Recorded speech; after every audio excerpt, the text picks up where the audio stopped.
नगरसेवकांनी काम दाखवलं नाही तर घरी पाठवू, समाधानकारक काम न केल्यास राजीनामा द्यायचा, पोटनिवडणूक लागली तरी चालेल, अकार्यक्षम व्यक्ती नको, असं उद्योगमंत्री उदय सामंत यांनी भावी नगरसेवकांना इशारा दिलाय।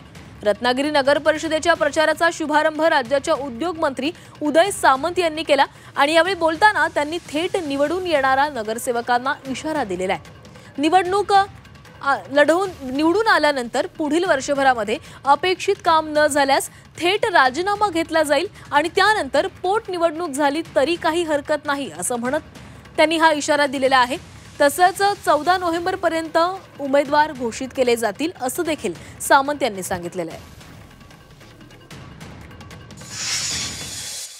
जे नगरसेवक महायुती म्हणून निवडून येतील आणि 1 वर्ष परफॉर्मन्स तुम्हाला दाखवणार नाही त्यांना दुसऱ्या वर्षी घरी पाठवण्याची जबाबदारी या निवडणुकीच्या निमित्ताने मी स्वतः घेतली आहे। 1 वर्षात जर नगरसेवकांनी काम केलं नाही त्या नगरसेवकांना राजीनामा द्यायचा, भले पोटनिवडणूक लागली तरी चालेल, ती पोटनिवडणूक आपण लढवू, पण अकार्यक्षम नगरसेवकाला त्याच्या पुढे रत्नागिरी शहरामध्ये आमच्या पक्षामार्फत आमच्या महायुतीमार्फत फार काळ टिकू देणार नाही।